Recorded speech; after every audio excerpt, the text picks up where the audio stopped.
నమస్తే, welcome to V digital news. ముందుగా headlines. లోక్ భవన్లో సాయుధ దళాల పథక దినోత్సవ కార్యక్రమంలో పాల్గొన్న గవర్నర్ అబ్దుల్ నజీర్ సాయుధ దళాలకు భారతీయులందరి హృదయాలలో ప్రత్యేక స్థానం ఉందని వ్యాఖ్య.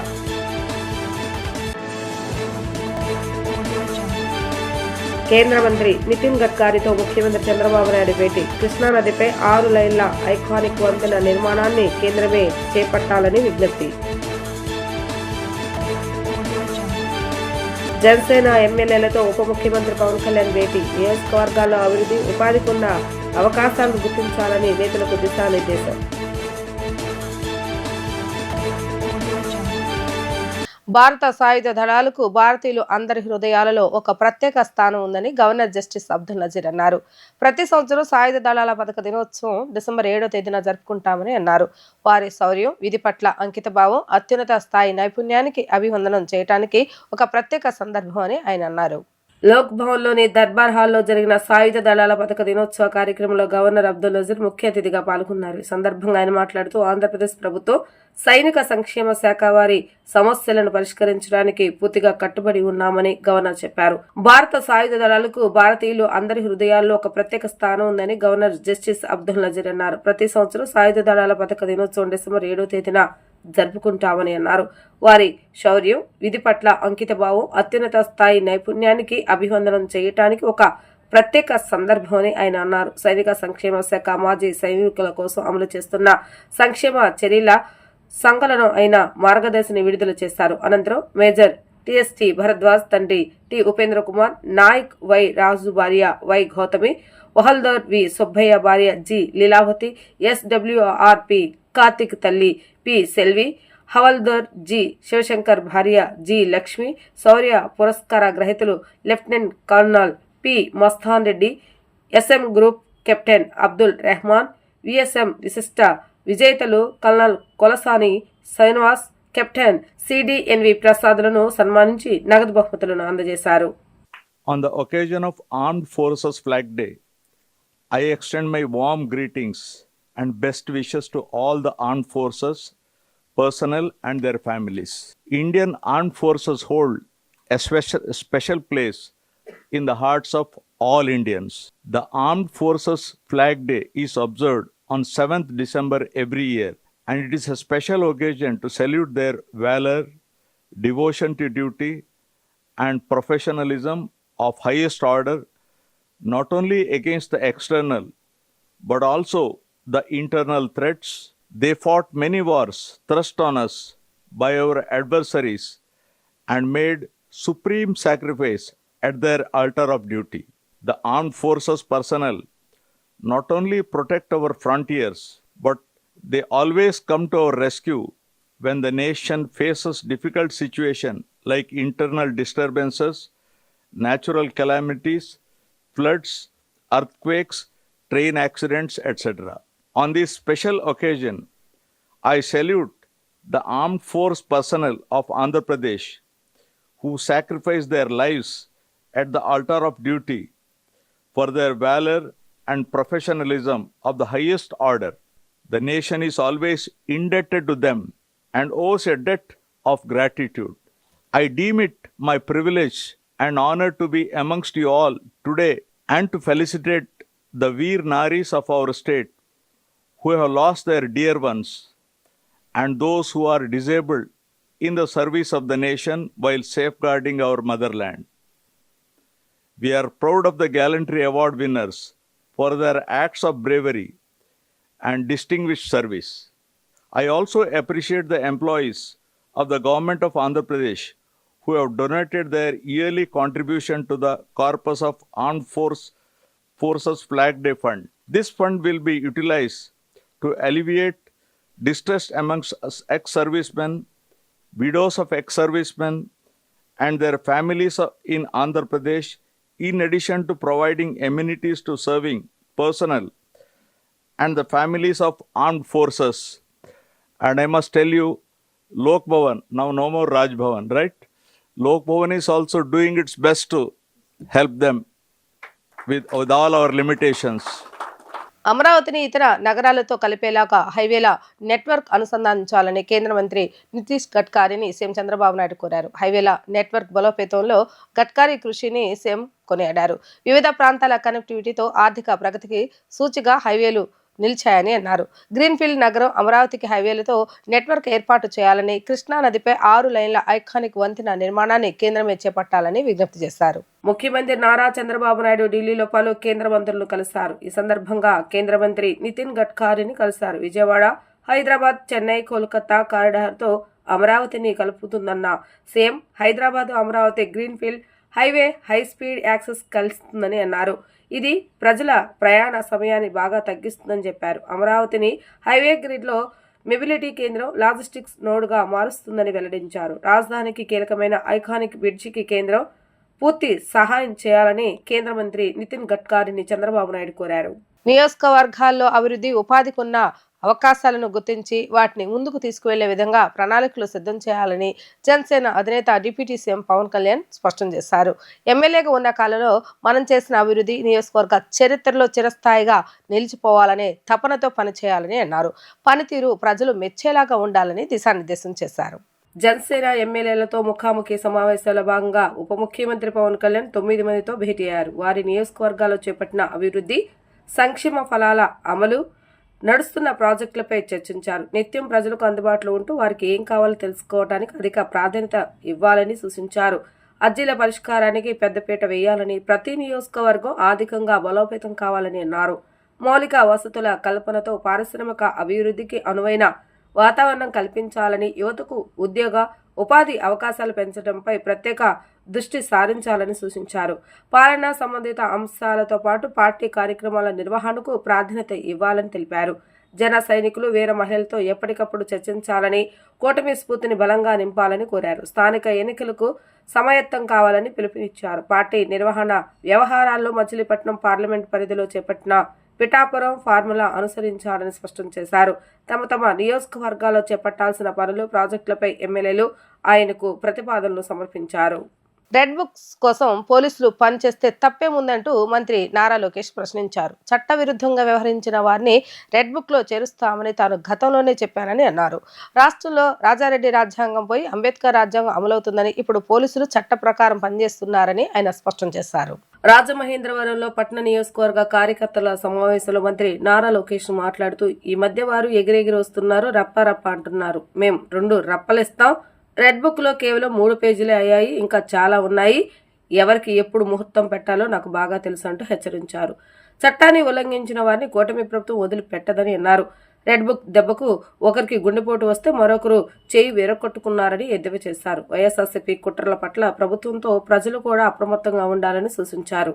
కుల, మత, ప్రాంతీయ విద్వేషాలను రెచ్చగొట్టడంలో వైఎస్ఆర్సీపీ నేతలు ఆరితేరారని మండిపడ్డారు. విజనరీ, ప్రిజనరీకి తేడా ప్రజలు గమనిస్తున్నారని, విజనరీ భవిష్యత్తు తరాల గురించి ఆలోచించి ఇప్పటి నుంచే కార్యాచరణ రూపొందిస్తున్నారని చెప్పారు. నాడు కంప్యూటర్లు అన్నం పెడతాయా అని విమర్శించిన వాళ్లు ఉన్నారని ఆయన గతంలో గుర్తు చేశారు. 1990వ దశకంలో చంద్రబాబు నాయుడు ఏం చేశారో ఇప్పుడు చాలా మంది సమీక్షిస్తున్నారని ఆయన అన్నారు. ప్రిజనరీ చూపు ఎప్పుడు జైలు వైపు, విధ్వంసం వైపే ఉంటుంది కాబట్టి P4 ఫలాలు తెలియవని ఆయన ఎద్దేవా చేశారు. ఒక పద్ధతి ప్రకారం మనం పని చేసుకుంటూ వెళ్తున్నాం, కానీ రాష్ట్రంలో కూడా ఒక సైకో ఉన్నాడు. ఎంత మంచి సినిమా అయినా ఒక చిన్న విలన్ ఉంటాడు. రాష్ట్రానికి ఒక సైకో ఉన్నాడు. నిన్న మొన్న మాట్లాడుతున్నాడు, అరెస్ట్ చేస్తాడంట. అరే 53 రోజుల్లో నువ్వు మా నాయకుడిని అరెస్ట్ చేసి ఇదే రాజమండ్రి జైల్లో బంధించి ఏం పీకావయ్యా? ఏం పీకావు? నువ్వు అరెస్ట్ చేస్తే మేము భయపడాలా? ఇట్లా నీ ముందర చాలామంది పెద్ద పెద్ద మాటలు మాట్లాడారు. వాళ్ళందరి పరిస్థితి ఏమైందని ఒక్కసారి ఆ సైకోని ఆలోచించమని నేను అంటున్నా. అంతేగాని ఈ మధ్యన చూస్తున్నా రప్పరప్ప అంటే ఏంటి రప్పరప్ప? 2 రప్పరప్ప మేము బీగుతాం. ఎర్ర బుక్లో 3 పేజీలనే, ఇంకొన్నాయి చాలా పేజీలు. ఎవరికి ఎప్పుడు ముహూర్తం పెట్టాలో నాకు తెలుసురా భయ్. ఎందుకో ఆవేశం, ఎగిరెగిరి వస్తున్నారు. ఏం కంగారు లేదు. చట్టాన్ని కానీ మీరు ఉల్లంఘిస్తే నేను ఎవరిని వదిలిపెట్టాను. ఈ కూటమి ప్రభుత్వం వదిలిపెట్టాను ఎవరైనా. That is the power of red book. అందుకే నేను రాసుకున్నా, అందుకే నేను పెట్టుకున్నా. నేను ఎవరిని వదిలిపెట్టాను. ఇక్కడున్న కార్యకర్తలందరం మనం చేయాల్సిన పనులు మనం చేయాలి, అది మనం మర్చిపోకూడదు. లోకేష్కి ఏముంది, బాబు గారు చెప్తే పని అయిపోతుందని. కానీ తెలుగుదేశం పార్టీలో సంస్కరణలు తీసుకొచ్చి నేను పోరాడా. నేను అనేక సార్లు చెప్పా, సైకోతో నేను ఎంత పోరాడానో 3 రెట్లు ఎక్కువ తెలుగుదేశం పార్టీలో నేను పోరాడా. ఒక పార్లమెంట్ పార్టీ వ్యవస్థ తీసుకొచ్చేదానికి పోరాడా. అందరూ పాలిట్ బ్యూరోలో ఉన్న పెద్దవారందరూ ఉన్నారు, అన్న ఎన్టీఆర్ గారు ఏకంగా జిల్లా పార్టీ అధ్యక్షులు పెట్టారు కదా, ఇది మార్చితే కరెక్ట్ కాదు కదా అన్నారు. నేను కాలం మారింది, రాజకీయంగా అవసరాలు మారినాయి. మారిన కాలానికి మనం కూడా మారాలని కోరా. 2 సంవత్సరాలు పట్టింది నాకు, కానీ వదిలిపెట్టలా. నేను అనుకుంది అన్నీ అవ్వవు. ఈరోజు కూడా బాబు గారితో నేను పోరాడతా. కానీ బాబు గారు ఒక్కసారి నిర్ణయం తీసుకుంటే తల వంచి ఆ నిర్ణయాన్ని అమలు చేసే వ్యక్తి మీ లోకేష్. మీరన్నా నన్ను కన్విన్స్ చేయాలా, నేనన్నా మిమ్మల్ని కన్విన్స్ చేయాలా. రెండిట్లో ఏదో అవ్వాలి తప్ప అలుగుతే మటుకు నేను ఎవరిని వదిలిపెట్టానండి. అలుగుతే మన పార్టీ నష్టపోతుంది, మన రాష్ట్రం నష్టపోతుంది. ఇది దయచేసి గుర్తుపెట్టుకోవాలని కార్యకర్తలందరినీ నేను కోరుతున్నా. రాబోయే 5 కాదు 10 కాదు, కనీసం 15 సంవత్సరాలు ఆంధ్ర రాష్ట్రంలో కూటమి ప్రభుత్వం కలిసికట్టుగా పోటీ చేయాలి, గెలవాలి. దారి తప్పిన రాష్ట్రాన్ని సరైన దారిలో పెట్టాలి. దీనికి అందరం కష్టపడాలి. మీరందరూ చూస్తున్నారు, బాబు గారు 70 సంవత్సరాలు ఎంత పరిగెడుతున్నాడండి? పరిగెడుతున్నాడు లేదా? చచ్చిపోతున్నా నేను. ఆయన స్పీడ్ ఇప్పటికే అందుకోలేకపోతున్నారా బాబు? Any doubt? బాబు గారు ఎనీ డౌట్ రా భయ్. మొన్న ఎవరు అడిగారు బాబు గారు సీక్రెట్ ఏంటంటే నేను చెప్పాం, అది ఒక 75 year old కాదు రా భయ్, 3 ఉన్నారు 20 సంవత్సరాల కుర్రోళ్ళు, 3 పరిగెడుతున్నట్టు ఉంది అది. ఆయన ఎక్కడా అసలు తగ్గేదే లేదు. చచ్చిపోతున్నాం మేము అందరం. నిన్న కలెక్టర్ కాన్ఫరెన్స్ పూర్తి చేసుకున్నారు, ఢిల్లీకి వెళ్ళారు, మొత్తం ప్రిపేర్ అయ్యారు. సుమారుగా 5 కేంద్ర మంత్రులు కలుస్తున్నారు, కష్టపడుతున్నారు, చాలా సిస్టమేటిక్గా పనిచేస్తున్నారు. ఎందుకంటే మన భవిష్యత్తు కోసం, మన పార్టీని శాశ్వతంగా నిలబెట్టేదానికోసం. అందరూ గుర్తుపెట్టుకోవాలి, ఒక కార్యకర్తగా నేను మీకు అందుబాటులో ఉంటా, మీ సమస్యలు ఏంటో తెలియజేయండి. నేను ఇక్కడ ఉన్న మిమ్మల్ని అందరూ చివరిగా కోరేది ఒకే విషయం, మన బూత్లో సమస్య ఉంటే మనం బూత్లో మాట్లాడుకోవాలి, లేదంటే యూనిట్లో మాట్లాడాలి, క్లస్టర్తో మాట్లాడాలి, లేదంటే డివిజన్లో మాట్లాడాలి, లేదంటే పట్టణ పార్టీతో మాట్లాడాలి, తర్వాత వాసు దగ్గరికి రావాలి. మన సమస్యలు మనమే పరిష్కరించుకోవాలి. అంతేగాని అధైర్యపడి దానివల్ల మళ్ళీ తీవ్రంగా నష్టపోయేది మనమే. అందరి సమస్యలు నేను తీర్చగలుగుతానని అనట్లా. ఒకే రోజు దేవుడు కూడా అన్ని కోరికలు తీర్చలేడు రా స్వామి. నేను దేవుడు కాదు, నేను మనిషినే. నేను 10 నిర్ణయాలు తీసుకుంటా, 3 తప్పవుతాయి. చెప్పాల్సిన బాధ్యత మీది, అది సరిదిద్దుకోవాల్సిన బాధ్యత నాది. అంతేగాని మళ్ళీ అలిగి ఇంట్లో పడుకోకూడదు. నాకు వర్తిస్తుంది, వాసుకి అదే వర్తిస్తుంది, సుజయ్ గారు కానీ చౌదరి అన్న కానీ అందరికీ ఇదే వర్తిస్తుంది. మేమందరం నేర్చుకోవడానికి సిద్ధంగా ఉన్నాం. ఈయన తప్పులు చేస్తే సరిదిద్దుకోవడానికి సిద్ధంగా ఉన్నాం. తెలియజేయాల్సిన బాధ్యత ఇక్కడున్న కార్యకర్తలందరిపైన ఉందని నేను తెలియజేసుకుంటూ, ఇచ్చిన అన్ని కార్యక్రమాలు తూచా తప్పకుండా అమలు చేయాలి, కష్టపడాలి. కష్టానికి వేరే ఆప్షన్ లేదు, సక్సెస్కి షార్ట్ కట్ ఉండదు. రాష్ట్రంలో జగన్మోహన్ రెడ్డి చేస్తున్న హడావుడి చూస్తుంటే అది రాజకీయ పోరాటం లాగా లేదని, ఒక భారీ బడ్జెట్ సినిమా షూటింగ్ లాగా ఉందని ప్రజలు నవ్వుకుంటున్నారని సాప్ చైర్మన్ రవినాయుడు ఆరోపించారు. టీడీపీ కేంద్ర కార్యాలయంలో నిర్వహించిన మీడియా సమావేశంలో ఆయన మాట్లాడుతూ, ఆస్కార్ అవార్డులు ఇచ్చేవారు జగన్ నటన చూస్తే ఆయనకు అంతకంటే పెద్ద అవార్డు ఏదైనా ఉంటే ఇవ్వాలని భావిస్తున్నారని ఎద్దేవా చేశారు. రాజమౌళి లాంటి దిగ్గజ దర్శకులు కూడా జగన్ వేస్తున్న వేషాలు, ట్రిపుల్ పి విధానంపై ఆయన చేస్తున్న షోను చూసి బిత్తరబోతున్నారంటూ విమర్శించారు. కోటి సంతకాలంటూ మూటలు కట్టి పెద్ద పెద్ద వాహనాలు ప్రదర్శిస్తూ జగన్ ఒక పెద్ద నాటకానికి తెరలేపారని ఆయన విమర్శించారు. నిన్న ఆంధ్ర రాష్ట్రంలో పెద్ద సినిమా అనాలా, లేకపోతే ఒక డ్రామా అనాలా, అదొక షో అనాలా అర్థం కాని పరిస్థితి. నిజంగా కానీ ఆస్కార్ సినిమా సంబంధించి అవార్డు ఏదైతే ఉందో, జగన్మోహన్ రెడ్డికి ఆస్కార్లు అలాంటివి ఏవి పనికిరావు. దాన్ని మించింది ఏదన్నా ఉంటే అవార్డు కనిపెట్టాలి. రాజమౌళి గారు, ఇంకెవరన్నా టాప్ డైరెక్టర్స్ కానీ నిన్న జగన్మోహన్ రెడ్డి ఆయన పీపీపీ విధానం మీద ఆయన వేసిన వేషాలు కానీ, ఆయన తీరు, ఆయన మాటలు, ఆయన షోలు కానీ చూస్తే అసలు డైరెక్టర్లు బిత్ర పూస్తారు. అంత డ్రామా ఆడాడు. 1,00,00,000 సంతకాలు అన్నాడు. ఆ 1,00,00,000 సంతకాలు ఏంటో ఎవరికి తెలీదు. ఆ వెహికల్స్ దాంట్లో ఒక 4 మూటలు కట్టి ఆడ పెడేసి ఈయనేదో పెద్ద ఫోజ్ ఇచ్చిట్టు, ఈయనేదో పోరాటం చేసిట్టు. రాత్రి ఈయన రాజకీయాల్లోకి వచ్చాడు. ఉద్యమ పోరాట పద్యమతో ఈ ప్రభుత్వాన్ని ప్రశ్నిస్తున్నాడన్నిట్టు ఆయన ఫోజు. అయ్యా జగన్మోహన్ రెడ్డి, మొన్నటి వరకు నువ్వే అయ్యా ముఖ్యమంత్రి. లాస్ట్ 5 సంవత్సరాలు నువ్వే ముఖ్యమంత్రి. నువ్వు అది మర్చిపోయి నువ్వు కొత్త డ్రామాలు ఆడితే ఎవరు చూస్తూ ఊరుకుంటారు?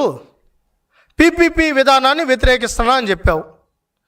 మరి మేము సూటిగా అడుగుతున్నాం, మరి మీ ఎంపీ తిరుపతి ఎంపీ గురుమూర్తి గారు ఆయన ఎందుకు పార్లమెంటు ఏదైతే స్టాండింగ్ కమిటీ ఉందో ఆ కమిటీలో ఎందుకు సంతకం పెట్టాడు? పార్లమెంటరీ కమిటీ ముందు ఎందుకు సంతకం పెట్టారు? ఢిల్లీలో ఏమో సంతకం పెడతారు, ఇక్కడ వచ్చి డ్రామాలు ఆడతారు. నువ్వు ఒకటి మాట్లాడతావు, మీ ఎమ్మెల్యేలు 11 మంది ఎమ్మెల్యేలు ఒకటి మాట్లాడతారు, మీ ఎమ్మెల్సీలు ఇంకోటి మాట్లాడతారు. మీ ముఖ్య నాయకులు అని చెప్పుకుంటున్న ఎవరైతే ఆ దొంగలు ఉన్నారో నీ చుట్టూరు వాళ్ళందరూ వేరే మాటలు మాట్లాడతారు. అసలు మీ మధ్య సమన్వయం లేదు పీపీపీ మీద. మరి మీ డ్రామాలు ఏంటో మాకైతే అర్థం కావడం లేదు. బాల వైజ్ఞానిక ప్రదర్శనలతో విద్యార్థుల్లో శాస్త్రీయ దృక్పథం పెంపొందుతుందని కలెక్టర్ లక్ష్మీషా అన్నారు. చిన్ననాటి నుంచే సామాజిక సమస్యలపై అవగాహన ఏర్పడి వాటికి శాస్త్రీయ పరిష్కారాలకు సంబంధించిన ఆవిష్కరణలకు వీలవుతుందని అన్నారు. విద్యార్థులు సృజనాత్మకత, సమస్య పరిష్కార ఆలోచన సామర్థ్యాన్ని పెంపొందించేందుకు ఇలాంటి ప్రదర్శనలు ఉపయోగపడతాయని అన్నారు. Collector Lakshmisha Andhra Pradesh Kummari Shalivahana welfare and development corporation chairman P Eshwar విద్యాశాఖ అధికారులతో కలిసి గుణదల్లోని సెయింట్ జోసెఫ్ ఇంగ్లీష్ మీడియం హైస్కూల్లో జిల్లా స్థాయి రాష్ట్రీయ బాల వైజ్ఞానిక ప్రదర్శనను ప్రారంభించారు. స్టెమ్ ఫర్ వికసిత్ అండ్ ఆత్మ నిర్భర్ భారత ఇతివృత్తంతో పాటు సుస్థిర వ్యవసాయం, వ్యర్థాల నిర్వహణ, హరిత ఇంధనం, భవిష్యత్తు సాంకేతికతలు, గణిత వినోదం, ఆరోగ్యం, జలవనరుల నిర్వహణ, సంరక్షణ ఉప ఇతివృత్తాలతో నిర్వహించిన కార్యక్రమంలో 169 ప్రాజెక్టులను విద్యార్థులు ప్రదర్శించారు. వ్యక్తిగత, బృందం, ఉపాధ్యాయ కేటగిరీలు నిర్వహించిన ప్రదర్శనలో గెలుపొందిన ప్రాజెక్టులను రాష్ట్ర స్థాయికి ఎంపిక చేయడం జరుగుతుంది. ఈ సందర్భంగా కలెక్టర్ లక్ష్మీషా మాట్లాడుతూ తరగతి గదిలో నేర్చుకున్న పరిజ్ఞానానికి ప్రాక్టికల్ నైపుణ్యాలు జోడించడం ద్వారా నవ ఆవిష్కరణలు వస్తాయని అన్నారు. ప్రతి విద్యార్థికి ఉన్న ప్రత్యేక నైపుణ్యాలను గుర్తించి వాటిని ప్రోత్సహించేందుకు వీలవుతుందని అన్నారు.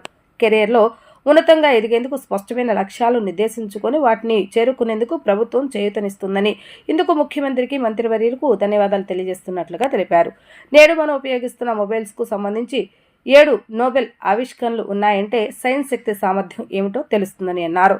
టీమ్ ఎన్టీఆర్ సమిష్టి కృషితో విజ్ఞానంతో పాటు అన్ని రంగాల్లో నెంబర్ 1గా నిలిచేందుకు కృషి చేస్తున్నట్లుగా కలెక్టర్ లక్ష్మీషా అన్నారు. Kummari Shalivahana welfare and development corporation chairman P Eshwar మాట్లాడుతూ ఈ వైజ్ఞానిక ప్రదర్శనలో భాగస్వాములైన ప్రతి విద్యార్థి విజేతనని, సమగ్ర అభివృద్ధిలో కీలక పాత్ర పోషించే శాస్త్రవేత్తలుగా తీర్చిదిద్దేందుకు ఇలాంటి వైజ్ఞానిక ప్రదర్శనలు ఉపయోగపడతాయని పేర్కొన్నారు. డిస్ట్రిక్ట్లో ఉన్న అన్ని స్కూల్స్, మెయిన్లీ ప్రభుత్వ పాఠశాలల నుంచి పిల్లల సైంటిఫిక్ టెంపర్ని ఉత్తేజనపరచడానికి, అట్లాగే వాళ్ళలో ఒక మోటివేషన్ తీసుకురావడానికి మండల్ లెవెల్, అలాగే district level, next followed by state level ఈ సైన్స్ ఎగ్జిబిషన్, సైన్స్ ఫేర్ని కండక్ట్ చేయడం జరుగుతుంది. దీంట్లో భాగంగా ఎన్టీఆర్ జిల్లాలో ఈరోజు దాదాపుగా 160 స్కూల్స్ నుంచి పిల్లలు వివిధ రకాల సైన్స్ ప్రాజెక్ట్స్ని చేసుకోవచ్చారు. అవన్నీ మనం రియల్ టైము, అలాగే ఏదైతే సమస్యలు ఉన్నాయో దానికి పరిష్కారం కనుగొనడానికి పిల్లలు ఎంత చక్కగా ఆలోచిస్తున్నారు, అన్ని ఆవిష్కారాలని వాళ్ళు ఒక ప్రాక్టికల్గా ఎక్స్ప్లెయిన్ చేయగలుగుతున్నారు. సో అది చాలా ఇంపార్టెంట్. అంటే వాళ్ళు స్కూల్ లెవెల్లోనే ఒక పెద్ద సమస్యలకి మంచి సొల్యూషన్ కనుక్కుంటున్నారు, దానికి ఇన్నోవేట్ చేస్తున్నారు అంటే సో అది ఒక మంచి పరిణామం. దీనివల్ల వాళ్ళు రానున్న రోజుల్లో మంచి సైంటిస్ట్ అవ్వడానికి, మంచి ఇక ఆవిష్కారాలు చేసి మన ఈ ఏవైతే ఎగ్జిస్టింగ్ ప్రాబ్లమ్స్ ఉంటాయో దీనికి పరిష్కారాలు కనుక్కున్న దాంట్లో ఎంతో ఇవన్నీ దోహదపడతాయి. దీంట్లో భాగస్వాములు అవుతున్న మన టీచర్స్ అందరికీ, అలాగే పిల్లలందరికీ అభినందనలు తెలియజేస్తున్నాను. ఎందుకంటే మనం ఎంత వాళ్ళని సైంటిఫిక్ డైరెక్షన్లో మనం ప్రమోట్ చేస్తామో, మోటివేట్ చేస్తామో అంత వాళ్ళు మంచి స్టూడెంట్గా అలాగే మంచి సైంటిస్ట్గా రానున్న రోజుల్లో ఒక మంచి పౌరుడిగా అవడానికి చాలా మంచి అవకాశాలు ఉంటాయి. ఇప్పుడు మీకు తెలిసే ఉంది ఈ అడిక్షన్స్ లేదా సోషల్ మీడియా ఇన్ఫ్లుయెన్స్ దీనివల్ల చాలా వరకు పిల్లలు డైవర్ట్ అయిపోయే పరిస్థితి ఉన్నప్పుడు మన పిల్లలైతే సైంటిఫిక్గా సైంటిస్ట్గా ఆలోచిస్తున్నారు. ఇది ఒక మంచి పరిణామం. ఇటువంటిది ప్రమోట్ చేసి మన జిల్లాలో ఉన్న అన్ని స్కూల్స్లో ప్రాజెక్ట్స్ చేయించి ప్రతి పిల్లోడిని ఒక మంచి దిశానిర్దేశనం ఇచ్చి వాళ్ళకి అలాగే ఎగ్జామ్స్ కూడా వస్తున్నాయి. సో ఎగ్జామ్స్లో కూడా మంచిగా మార్క్స్ తీసుకోవడానికి అలాగే మంచి వాళ్ళ ఇన్వాల్వ్ అయ్యి ఒక మంచి మార్క్స్ తీసుకొని వాళ్ళు మంచిగా చదువుకొని ఒక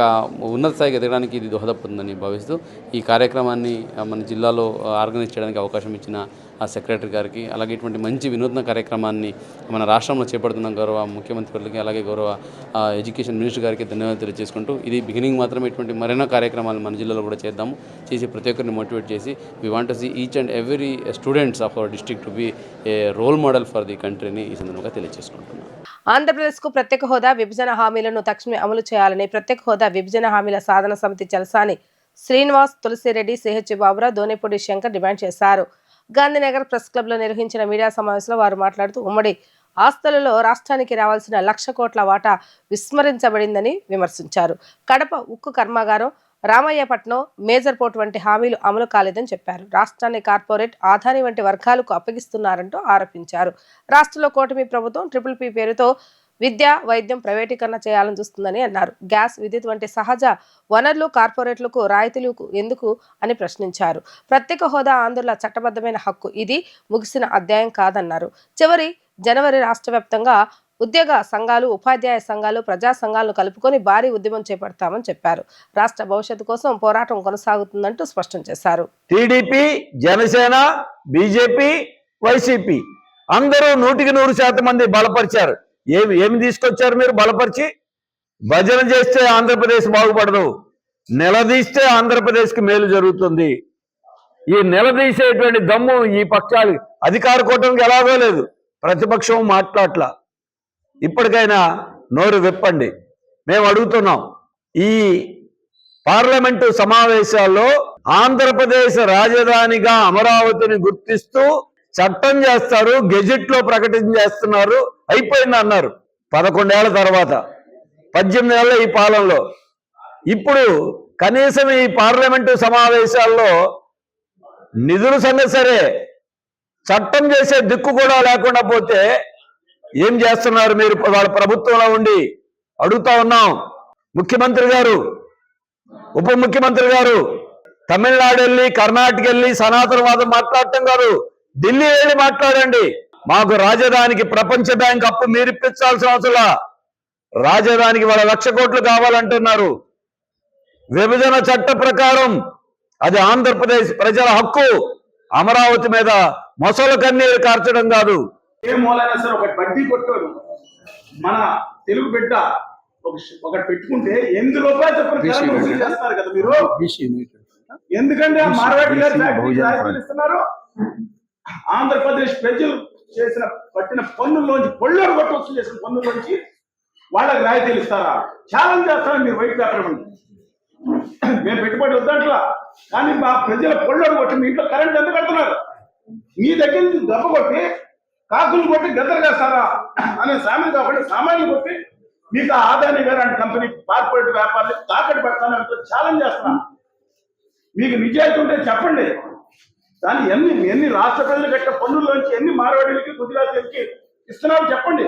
మేము జీడీ పిల్ల గారిని గౌరవిస్తాం మార్వాడి కదా, కానీ దోపిడీ చేసే మార్వాడీలు ఇస్తున్నాం. మై హంబుల్ రిక్వెస్ట్ మీకు, ఇవాళ స్టీల్ ప్లాంట్ నాశనం చేస్తున్నారు. కడప ఉక్కు ఫ్యాక్టరీకి అతిగతి లేదు. రామాయపట్నం పోటీ కేంద్ర ప్రభుత్వ రంగంలో పెడతాం మానేశారు. ఆఖరికి PPP అని ఏదైతే మెడికల్ కాలేజేషన్ లో మనకు హక్కు విభజన హామీలు ఇస్తే 90% కేంద్ర నిధులు రావాలి. దాని గురించి మానేసి వీళ్ళే నిన్న 1,00,000 కోట్ల సంతకాలు, అదేమో 10 కోట్ల సంతకాలు, అదేమో 100 కోట్ల సంతకాలు. ఎస్, రాష్ట్ర ప్రభుత్వం తప్పు చేస్తుంది, కానీ కేంద్రం నుంచి రావాల్సిన నిధుల మీద మీ అందరూ మాట్లాడకుండా జీ హుకుం అని ఢిల్లీలో గుజరాతీ పాఠశాల కాలు మొక్కుతారు ఏంటండి? నేను అడుగుతున్నాను, my humble request the Andhra Pradesh chief minister of Andhra Pradesh, what are doing sir? మీరు విశాఖపట్నం ఉద్యోగస్తుల్ని దుర్మార్గంగా బ్యాన్ చేశారు. మీరు అన్ఫార్చునేట్ చెప్తున్నాను, మీకు కనుక లెక్కలునే చూసుకోండి. ఆ స్టీల్ ఫ్యాక్టరీ అథారిటీలో ఎంప్లాయీస్ కంటే సగటు విశాఖపట్నం ఉద్యోగం ఎక్కువ ఉత్పాదకత తీస్తున్నాడే. ఇంత దుర్మార్గం చేయొచ్చా? అందువల్ల మా హంబుల్ రిక్వెస్ట్ ఏంటంటే, కడప ఉక్కు ఫ్యాక్టరీ దగ్గర నుంచి మా వచ్చిన హామీలన్నీ అమలు చేయాలి.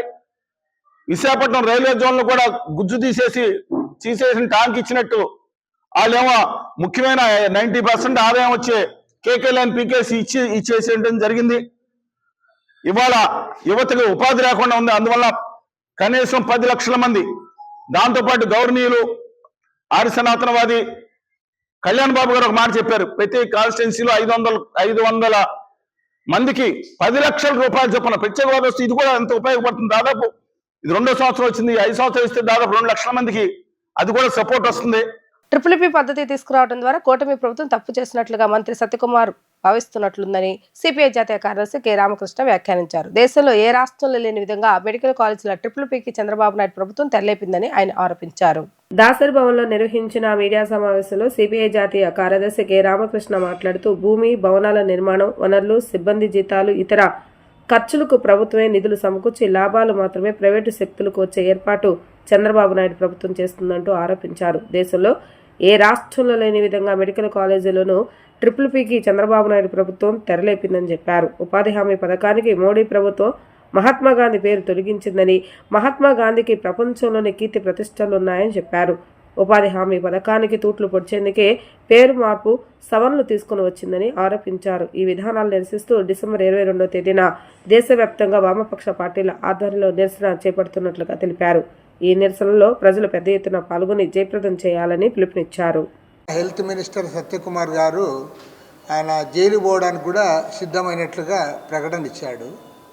మరి ఆయన ఎందుకు జైలు పోవాలనుకుంటా ఉన్నాడో ఆయన చేసిన తప్పేమిటో స్పష్టంగా కనపడతా ఉంది కాబట్టి ఆయన జైలు గురించి మాట్లాడుతున్నాడు. లేకపోతే ఒక మినిస్టర్ అట్లా మాట్లాడడం అనేది జరగదు. మామూలుగా ఏమంటే జగన్మోహన్ రెడ్డి వాళ్ళు జైలుకు పోతారు, మేము అధికారంలోకి వచ్చినట్లు అంటే నేనే జైలుకు ముందు పోతాను అన్నాడు ఆయన. అంటే నువ్వు తప్పు చేశావు కాబట్టి చెప్తాను. నిజంగా జగన్మోహన్ రెడ్డి గారు ముఖ్యమంత్రిగా ఉన్నప్పుడు మన రాష్ట్ర ప్రభుత్వము మెడికల్ కౌన్సిల్ ఆఫ్ ఇండియా వాళ్ళ యొక్క పర్మిషన్ పొందింది ఏమంటే 17 మెడికల్ కళాశాలలు ప్రభుత్వ రంగ పరిధిలో మేము ఇక్కడ ఏర్పాటు చేస్తామని చెప్పి వాళ్ళు పర్మిషన్స్ పొందారు. వారు ఆ రకంగా పర్మిషన్స్ పొందారు కాబట్టి వారు గవర్నమెంటే ల్యాండ్ ఇచ్చింది, గవర్నమెంటే బిల్డింగ్స్ కన్స్ట్రక్షన్ చేస్తూ ఉంది, తర్వాత గవర్నమెంటే జీతాలు ఇస్తూ ఉంది, తర్వాత సెలెక్షన్ కూడా గవర్నమెంటే చేస్తుంది. పైగా అప్పుడు జగన్మోహన్ రెడ్డి గారు జీవో నెంబర్ 107, 108 ఇస్తే దాన్ని అందరం కూడా తప్పుపట్టాం. తెలుగుదేశం పార్టీ కూడా తప్పుపట్టింది. లోకేష్ గారు కూడా మేము వస్తే ఆ జీవోలు రద్దు చేస్తామని చెప్పాడు. కానీ ఇవాళ మీరు ఏం చేస్తూ ఉన్నారు? జీవో నెంబర్ 107, 188 తీసేశారు. ఇప్పుడు మీరేం చేస్తున్నారంటే జీవో నంబర్ 590 ఇచ్చి మొత్తం మెడికల్ కళాశాలలన్నీ కూడా ప్రైవేట్కి అప్పచెప్తా ఉన్నారు. ఎక్కడైనా భారతదేశంలో గవర్నమెంటే ల్యాండ్ ఇచ్చి, గవర్నమెంటే కన్స్ట్రక్షన్ చేసి, పైగా గవర్నమెంటే జీతాలు ఇచ్చి 2 ఏళ్ల పాటు జీతాలు కూడా గవర్నమెంటే ఇస్తుందట. ప్రైవేట్ వాళ్ళకి ఇట్లా ఎక్కడైనా ఇచ్చారేమో మరి చెప్పమని అడుగుతూ ఉన్నాం. గవర్నమెంట్ ఏ రాష్ట్రంలోనే, ఈవెన్ బీజేపీ అధికారంలో ఉండే రాష్ట్రాల్లోనైనా ఆ రకంగా ఎక్కడైనా ఇచ్చింటే పోయి స్టడీ చేద్దాం, తప్పేం లేదు. మెడికల్ కాలేజీలు 17 మెడికల్ కళాశాలలు అవి గవర్నమెంట్ నడపాల్సినవి. గవర్నమెంట్కి పర్మిషన్ ఇస్తే పర్మిషన్ గవర్నమెంట్ తెచ్చుకొని ప్రైవేట్కి ఏడన్నా ఇస్తారా? అది ఎక్కడా జరగలేదు.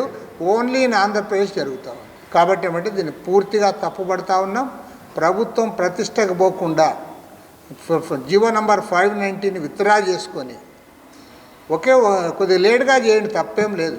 డబ్బులు లేకపోతే డబ్బులు అప్పులు చేయండి. ఎట్లా అప్పులు చేస్తున్నారు కదా, ప్రతి మంగళవారం అప్పులు చేస్తూ ఉన్నావు, మళ్ళీ అప్పులు చేయి, తప్పేముంది. అప్పులు చేసినా సరే గవర్నమెంటే నడపాలని చెప్పి డిమాండ్ చేస్తూ ఉన్నాం. మన భారతదేశ పార్లమెంటరీ చరిత్రలోనే నిన్న చీకటి రోజు మొట్టమొదటిసారి మన పార్లమెంట్లో మహాత్మా గాంధీ పేరును తొలగించిన ఘటన అది నిన్ననే జరిగింది.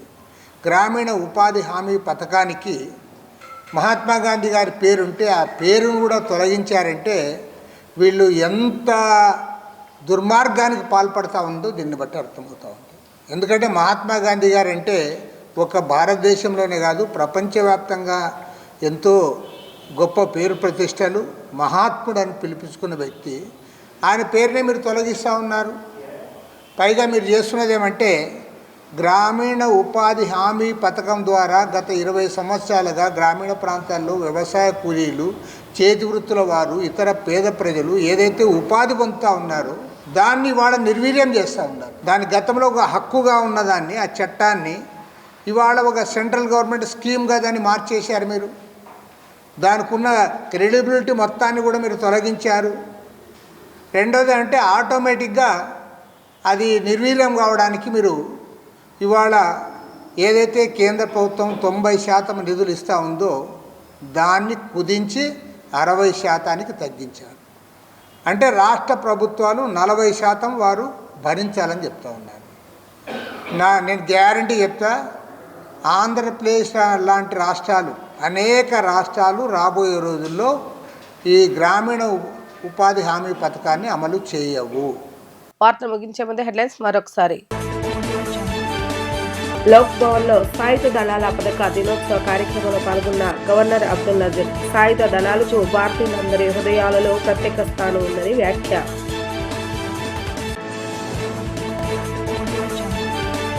కేంద్ర మంత్రి నితిన్ గడ్కరీతో ముఖ్యమంత్రి చంద్రబాబు నాయుడు భేటీ. కృష్ణానదిపై 6 లైన్ల ఐకానిక్ వంతెన నిర్మాణాన్ని కేంద్రమే చేపట్టాలని విజ్ఞప్తి.